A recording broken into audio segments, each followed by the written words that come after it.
A'udzubillahi minasyaitonirrajim. Bismillahirrahmanirrahim. Assalatu wassalamu ala asyrafil anbiya'i wal mursalin wa ala alihi thayyibin at-thahirin wa ala ashabi ajma'in, amma ba'd.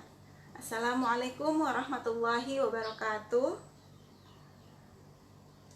Ya, kita panjatkan sebuah kesyukuran atas kehadirat Allah Subhanahu wa taala, dan tentu saja berkat rahmat dan hidayahnya lah sehingga kita bisa bertemu lagi pada program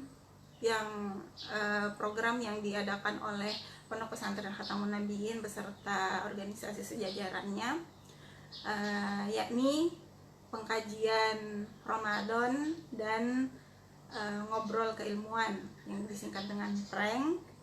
Dan seperti hari sebelumnya, seperti kemarin, bahwasanya saya di sini membawakan tentang tema sentral ta'aruf keilmuan, ta'aruf ilmiah tentang keperempuanan. Kalau misalnya kemarin kita sudah membahas tentang bagaimana menjawab mitos tentang akal perempuan. Kalau misalnya ada pandangan-pandangan, sebagian pandangan yang membanding-bandingkan akal laki-laki dengan akal perempuan dan mengambil konklusi, mengambil kesimpulan bahwa akal perempuan itu lebih lemah daripada pria, ya, kita sudah menyajikan argumentasi untuk pendapat tersebut kemarin. Nah, pada hari ini kita masuk kepada pembahasan yang agak bersifat teologi, kajian teologis seperti itu, membincang feminitas ketuhanan. Jadi pembahasan kita pada hari ini, kenapa kita harus membincang feminitas ketuhanan? Ya, setelah kita meluruskan bahwasanya proses diskusi, terutamanya dengan saya sebagai perempuan, itu bukan hal yang menjadi alasan untuk kita menafikan sebuah majelis ilmu karena ia membawakan perempuan, karena akalnya lemah, atau karena saya perempuan, saya peserta, sebagai peserta ya saya tidak terlalu penting untuk mendalami kajian-kajian seperti ini dan sebagainya, dan saya kira itu tidak tepat ya ketika kita mengatakan hal yang seperti itu. Tapi setelah kita meluruskan, kita akan lanjutkan bahwa berbicara di wilayah teologi, berbicara tentang ilmu akidah atau pembahasan kalamiah, juga masuk kepada perbincangan di dunia keperempuanan, di dunia pembahasan ilmiah keperempuanan. Karena salah satu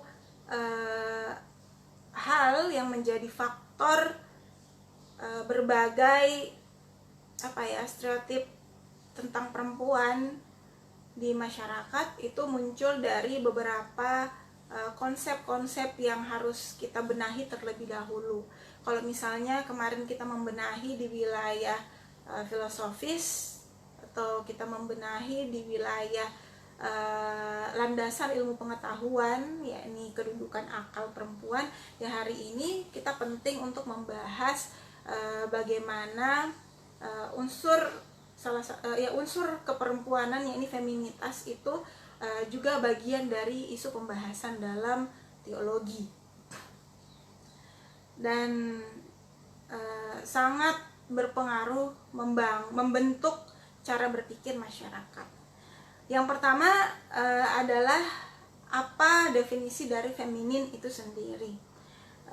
Jadi kalau misalnya kita search dari kamus dan sebagainya, di Kamus Besar Bahasa Indonesia mengatakan bahwasanya feminin atau feminitas itu berasal dari bahasa Prancis, yaitu feminin, dan itu adalah sebuah kata sifat.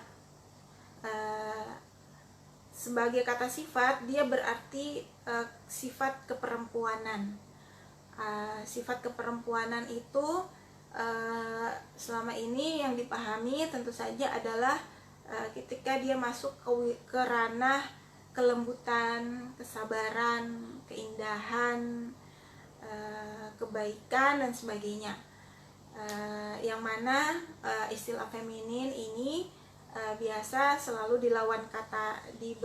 dijadikan lawan kata dari maskulin. Kemudian kita masuk kepada kenapa penting membahas tentang feminitas ketuhanan. Jadi ada beberapa isu dalam studi agama, studi agama ada beberapa pendekatan. Nah, salah satu pendekatan dalam studi agama itu adalah pendekatan feminisme, pendekatan feminisme. Dalam kajian pendekatan studi agama terkait feminisme ini, beberapa pandangan muncul di kaum intelektual bahwa salah satu faktor yang membentuk cara berpikir masyarakat meremehkan perilaku feminitas, meremehkan sifat feminin, bahkan sampai meremehkan kedudukan perempuan, itu karena ada sebuah image kualitas feminin dalam keberagamaan yang terbentuk seolah-olah nomor 2 dibandingkan dengan image kualitas maskulin. Jadi ini dalam kajian teologis ini berbicara tentang sebenarnya Tuhan. Kalau kita di Muslim menyebutnya dengan nama yang agung, yaitu Allah Subhanahu wa Ta'ala, dilihat terlalu menonjolkan kualitas maskulinnya selama ini. Jadi pada saat kita berbicara tentang agama dan berbicara tentang Tuhan, berbicara tentang Allah, dalam pikiran kita langsung terbentuk langsung terbentuk image kualitas maskulin Tuhan, seperti itu. Jadi yang dimaksud di sini yang maskulin itu ya seperti ketika kita cuman berpikir ya dominan, kita memahami Tuhan itu dari sisi sifat maha perkasanya, atau Allah maha murka, atau juga Allah maha besar, Allah maha agung, dan sebagainya. Ini adalah sifat-sifat Tuhan yang menghadirkan sangat menghadirkan kekentalan nuansa maskulinitas. Jadi sebagian orang yang awam kemudian mengambil kesimpulan ya keagungan itu adalah sifat-sifat maskulinitas, sehingga sifat yang feminin itu tidak memiliki sifat keagungan, atau ya punya derajat yang rendah di bawah kualitas maskulin.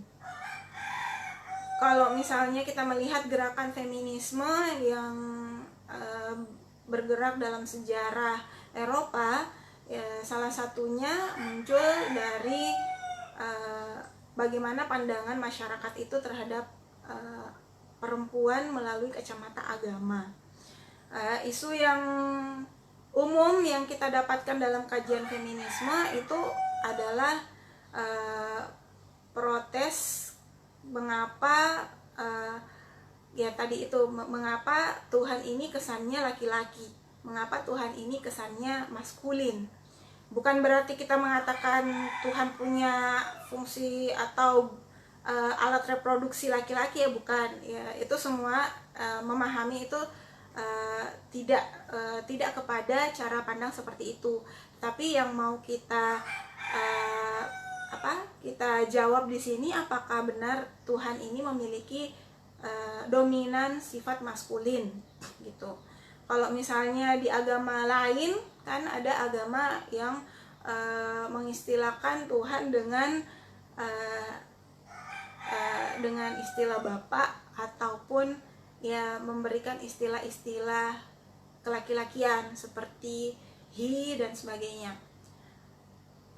mungkin kita juga di Islam ada beberapa ayat Al-Quran, ada sejumlah ayat Al-Quran yang menggunakan domir atau kata subjek yang ditujukan kepada yang sifatnya maskulin. Nah, oleh karena itu kita mau melihat apakah memang di dalam pembahasan kita hari ini kita mau melihat apakah ada kualitas feminin pada dalam sifat ketuhanan juga. Apakah ada feminitas dalam pembahasan teologi seperti itu. Dan bisa saja karena ini karena ketika kita bisa menjawab hal ini, kita bisa menentukan bukan menentukan apakah Tuhan itu laki-laki atau perempuan, tapi kita bisa menentukan seperti apa kita bersikap dalam beragama dan sifat seperti apa yang kita dahulukan dalam situasi-situasi tertentu menggunakan pandangan agama. Nah, kecenderungan menonjolkan maskulinitas Tuhan dengan istilah ada yang disebut the Father God atas feminitasnya atau disebut dengan the Mother God. Jadi kalau misalnya kita dalam beragama, konsekuensi ketika kita beragama lebih menonjolkan maskulinitasnya Tuhan, ya muncullah sebagai hamba kita akan melihat Tuhan sebagai sosok yang ya bisa sampai kepada sosok yang terlalu jauh dari kita, sehingga kita membangun tata cara kita beragama dengan rasa takut. Kita takut dengan kebesarannya, kita takut dengan kemurkaannya, kita kagum dengan keperkasaannya. Tapi kalau misalnya kita bisa melihat Tuhan dari sisi feminitasnya, akan muncul bahwasanya kita merasa dekat dengan Tuhan, merasa dimanjakan oleh Tuhan, merasa diberikan kasih sayang oleh Tuhan. Nah, kalau misalnya kita lihat di sini dalam Asmaul Husna 99 yang kita kenal dengan 99 nama-nama baik Tuhan, nama-nama agung Tuhan, di antaranya ada beberapa sifat yang menunjukkan kualitas maskulin dan ada sifat yang menunjukkan kualitas feminin.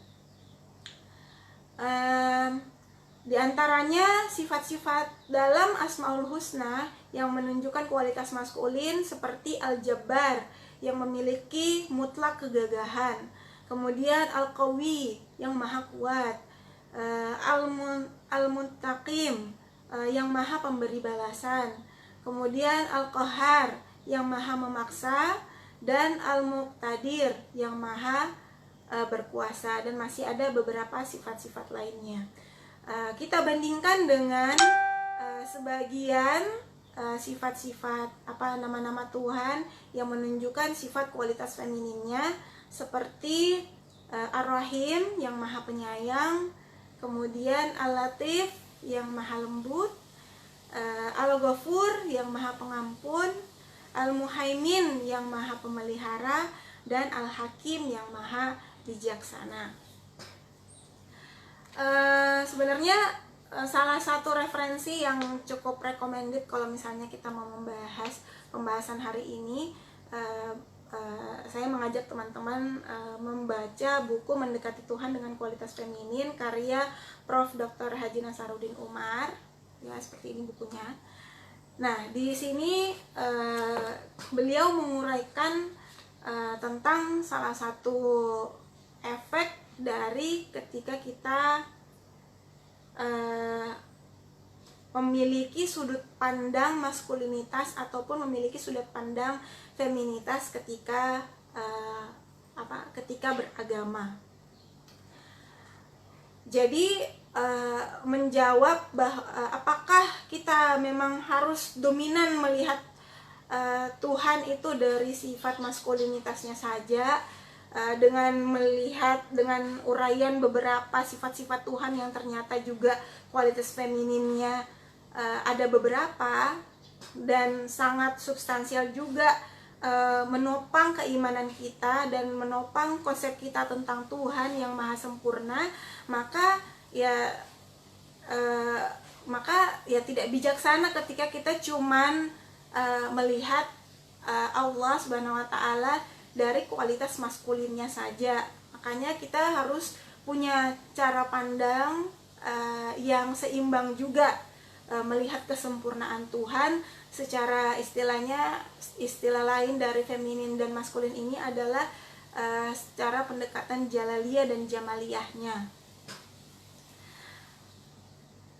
Nah, kecenderungan ketika ada beberapa uraian dari Prof. Nasaruddin Umar ketika kita, yang beliau katakan, ketika kita seperti tadi yang saya katakan, ketika kita beragama dengan sudut pandang melihat menonjolkan sifat-sifat Tuhan yang maskulin, maka yang muncul menjadi landasan keberagamaan kita itu sebagian besar adalah rasa takut.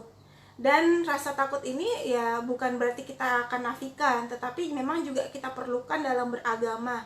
Dan rasa takut ini kita gunakan ketika kita melaksanakan hukum-hukum fikih atau syariat. Misalnya kita takut kalau misalnya kita melakukan apa yang dilarang oleh Allah, kita takut akan mendapatkan dosa, kita takut masuk neraka, kita takut kemurkaan Allah Subhanahu wa taala. Ya, walaupun sebenarnya ketika kita dilarang oleh Allah, ada unsur kasih sayang juga sebenarnya yang harusnya kita lihat, bahwasanya perbuatan dosa, perbuatan maksiat pasti akan kembali kepada keburukan untuk diri kita sendiri, seperti itu. Jadi ada yang mengkategorisasi beberapa kajian keilmuan atau pendekatan keilmuan dalam agama Islam khususnya, seperti ilmu kalam, ilmu filsafat, dan fikih, itu memang cenderung mengkaji teologi secara maskulin, ya, dominan kepada kajian maskulinitas. Karena ya tadi itu kalau fikih seperti itu ya, kita berbicara tentang haram, wajib, dan sebagainya yang terkait hukum-hukum yang punya konsekuensi ketika kita melanggarnya. Dan kemudian misalnya di filsafat juga bisa saja punya kecenderungan maskulin yang kuat, ya, karena itu tadi lebih kuat kepada penggunaan akal teoritis kita dalam memahami Tuhan, dalam memahami agama. Juga begitu dengan ilmu kalam. Tapi ada satu pendekatan lain yang sangat feminitas, yang punya kualitas feminitas ketika kita belajar tentang agama, ketika kita mempelajari tentang Tuhan, yaitu tasawuf. Ini pendekatan sufistik, pendekatan tasawuf adalah salah satu pendekatan yang memang agak berbeda dengan pendekatan yang lainnya tadi, seperti fikih dan filsafat. Jadi dikatakan kalau misalnya kita beragama dengan pendekatan kualitas feminin, kita akan beribadah, kita akan beragama dengan rasa cinta. Kalau tadi maskulinitas itu membuat kita menjadi hamba dengan rasa takut, sedangkan pendekatan tasawuf, seperti pendekatan tasawuf itu membuat kita atau mengenal kualitas feminitas Tuhan, itu membuat kita beragama dengan rasa cinta, dengan rasa keakraban, dengan rasa kedekatan dengan Tuhan. Dan hal ini ya memang kenyataannya sebenarnya kita bisa mengevaluasi diri kita sendiri. Apakah selama ini kita beribadah, ketika kita beribadah kita sedang memandang Tuhan dari sifatnya yang mana? Ya, pada saat kita memohonkan ampun, permohonan taubat, ya kita mengharapkan sifat rahimnya Tuhan. Ketika kita mengharapkan surganya Allah, ketika kita menginginkan nikmat dari Allah, kecenderungan feminitas Allah lah yang kita inginkan. Dan seperti itu kita berusaha untuk pasrah dan meminta dan merayu Tuhan agar memberikan cintanya kepada kita. Kemudian seperti yang tadi saya sebutkan, apakah ini akan berdampak pada cara kita berinteraksi sosial? Ya tentu saja cara berpikir pasti akan berpengaruh pada akibat perbuatan kita sehari-hari dan pada lingkungan kita.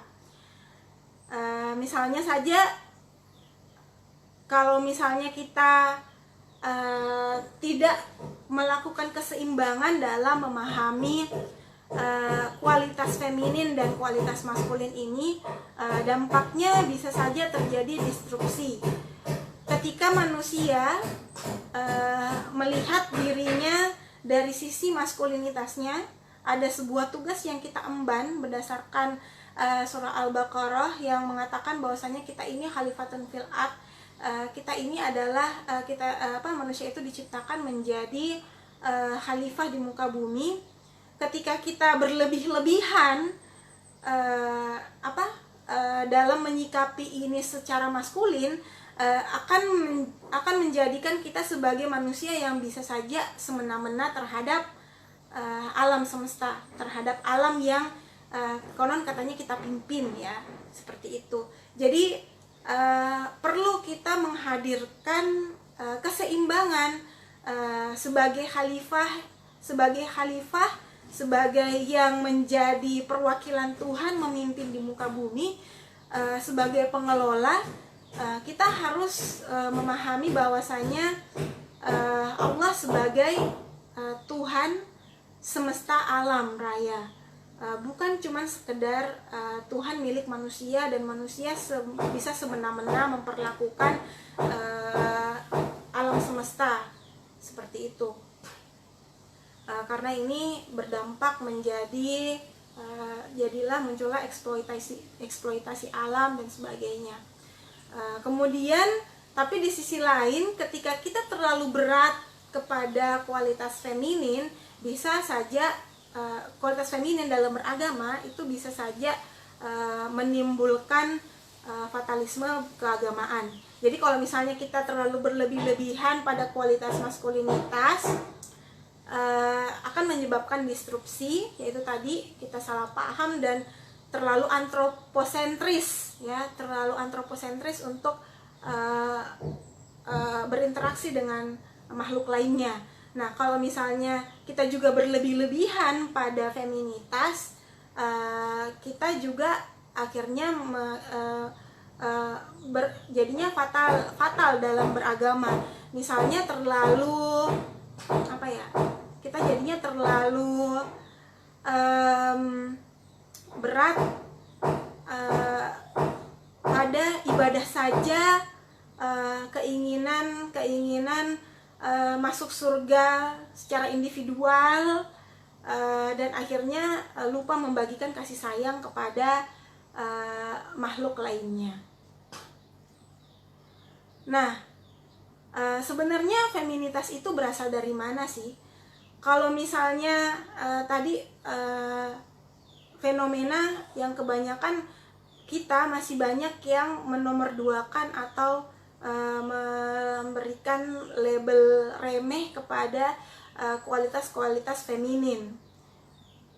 Ya, kita akan melihat ada beberapa kecenderungan teori-teori sosial yang melihat bahwasanya kesannya pekerjaan publik yang sepertinya didominasi dengan maskulinitas itu lebih menjanjikan dan lebih menggiurkan dan lebih diinginkan daripada pekerjaan-pekerjaan yang punya kualitas feminin. Dan untuk orang-orang yang masih punya mitos sangat sempit, atau cara pandang yang sangat sempit tentang sifat feminin ini yang perlu kita luruskan, bahwasanya feminitas itu juga berasal dari Tuhan. Dia bukan sesuatu yang turunan dari maskulinitas sehingga tempatnya lebih rendah daripada maskulin. Jadi feminitas itu adalah salah satu bagian yang setara dengan maskulinitas pada sifat-sifat Tuhan itu, Allah Subhanahu wa Ta'ala. Jadi seperti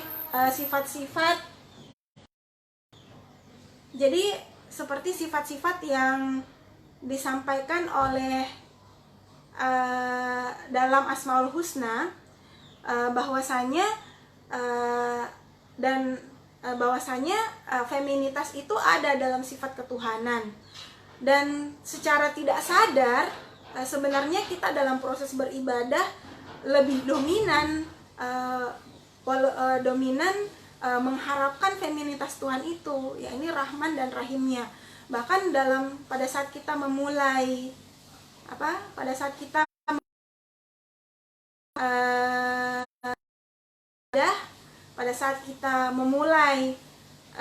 setiap aktivitas, pada saat kita memulai membaca Al-Quran, selalu dianjurkan untuk mendahulukan dengan menyebutkan nama Allah yang Maha Pengasih lagi Maha Penyayang, yaitu mendahulukan feminitasnya.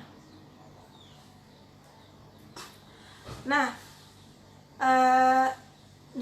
sampai di sini saya berharap kita menemukan kesimpulan bahwa feminitas itu bukan sifat yang diremehkan, bukan sifat yang rendah dibandingkan maskulin, tetapi kita harus menempatkan keduanya secara seimbang.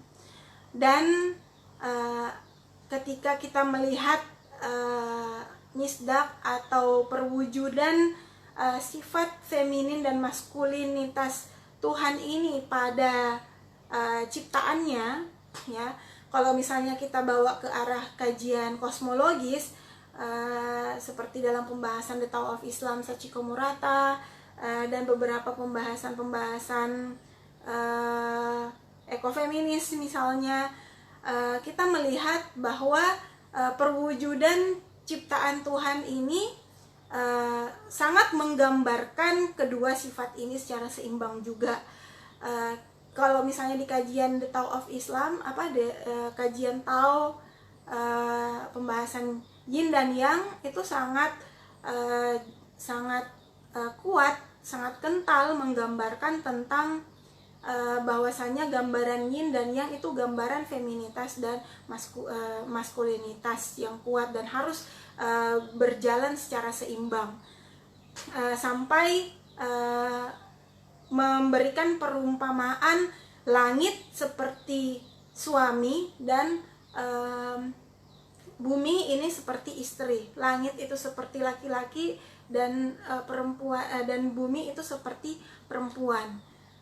Ketika dalam proses reproduksi juga kan kita melihat dalam proses awal perbentukan manusia atau pembentukan makhluk baru, bagaimana langit memberikan air. Kita melihat di hujan membasahi bumi, seperti bagaimana sperma datang kepada ovum yang kemudian menghasilkan makhluk-makhluk, melahirkan makhluk-makhluk yang sebelumnya ada menjadi tidak ada. Nah, seperti itu hubungan laki-laki dan perempuan juga kita melihatnya. Jadi feminitas itu berasal dari mana? Tentu saja berasal dari Tuhan. Ketika dia berasal dari Tuhan, sekali lagi tidak tepat kalau misalnya kita memberikan dia pada derajat kesekian dan mendahulukan sifat maskulinitas saja. Kemudian ada fenomena, persoalannya ada fenomena gerakan perempuan atau ya gerakan sosial tertentu yang ingin ingin membawa perempuan kepada image yang agung, image yang superior, image yang bisa bersaing dengan laki-laki, image yang punya daya tahan dan kuat di wilayah publik atau di segala kondisi. Tetapi yang sangat disayangkan adalah yang mewarnai spirit perjuangan gerakan sosial ini atau spirit perjuangan keperempuanan ini adalah menonjolkan maskulinitas, ya, seperti mengharapkan perempuan mendominasikan dirinya dengan sifat-sifat maskulin, dan akhirnya juga memandang sebelah mata kepada sifat-sifat feminin. Jadi kesannya perempuan-perempuan yang feminin, perempuan-perempuan yang lemah lembut, atau perempuan-perempuan yang mudah memaafkan dan sebagainya, itu sebagai perempuan manusia yang lemah, seperti itu. Tetapi kelemah lembutan itu sebenarnya memiliki kekuatan yang kita semakin dalam memahami pembedaan feminitas dan maskulinitas ini akan semakin dalam kita meyakini bahwasanya keduanya adalah hal yang tidak bisa dipisahkan, bahkan saling bergantung. Nah, jadi untuk kajian kali ini senang buat saya untuk pada kesempatan ini menekankan dalam salah satu firman Allah Subhanahu wa taala, a'udzubillahi minasyaitonirrajim, bismillahirrahmanirrahim, wa min kulli syai'in khalaqna zawjain la'allakum tadhakkarun. Yang artinya dari segala sesuatu kami telah menciptakan, bahwasanya Tuhan telah menciptakan segalanya tersebut berpasang-pasangan, dan dengan berharap semoga kita benar-benar berpikir terhadap hal tersebut. Ini dalam surah Az-Zariyat ayat 49. Jadi ya, kita sekali lagi pesan bahwasanya kita diciptakan berpasang-pasangan ini menekankan bahwasanya pentingnya kita tidak untuk bias, baik itu dalam gender ataupun perbedaan-perbedaan lainnya. Dan penting untuk kita kembali, khususnya untuk perempuan, kembali menyelami seperti apa seni menjadi perempuan, seperti apa seni memanfaatkan sebuah kualitas feminitas yang kita miliki dalam pembentukan secara fisik. Jamaliyah Tuhan atau feminitas ketuhanan itu memang ada pada bentuk tubuh perempuan. Makanya perempuan itu indah dan punya kecenderungan kelembutan lainnya. Dan terakhir, kali ini lebih singkat ya daripada pertemuan yang kemarin. Tidak ada masalah karena memang sebenarnya konsep panitia itu aslinya adalah 30 menit saja.